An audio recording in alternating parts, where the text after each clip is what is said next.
Ассалаумағалейкум, құрметті қалайық. Мен сіздерге қазір телевизорды қайтып сатып алу керек жайлы қысқа нұсқа сіздерге информация, ақпарат бере кетемін.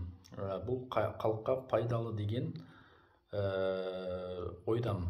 Сондықтан біз бұрын жалпы 10 жылдан бері бұрын Samsung бір телевизорымыз болған, ол әлі жұмыс істеп тұр. Екінші рет жаңағы Android телевидениесін алайық деп, жаңағы өткен жылы бір жарым жыл бұрын Samsung телевизорын алған едік.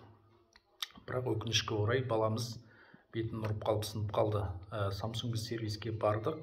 Полный экранды ауыстырудың өзі телевизордың бағасындай шығатындықтан біз жаңадан телевизор алуға шешім шығардық. Өз бюджетімізге қарап Xiaomi Mi телевизорын алдық. Жалпы қазір бір маркаға қадалып қалудың қажеті жоқ, өйткені қазір барлық компаниялар дамып келе жатыр. Сондықтан өзіңізге ұнайтын басқа да маркаларды сатып ала беруге болады өз бюджетіңізге қарап. Жалпы қазір телевизорда Android телевизорден телевидение басқа да каналдарды көруге болады.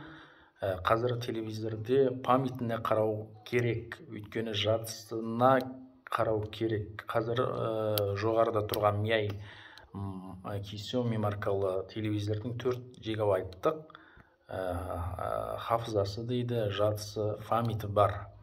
Сондықтан телевизорыңыз өшкем сынған болса, оны жаңадан экранын жасатам деп шығындалудың қажеті жоқ. Жаңадан телевизор алуға шешім шығарғаныңыз әбден абзал.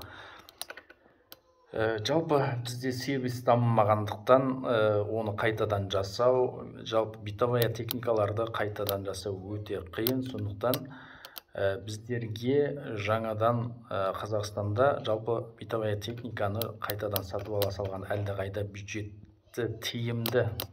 Жалпы егер экраны шағылмай көрсетпей қалатын болса, LED диодтар кетіп қалған болса, оның орны тастақта.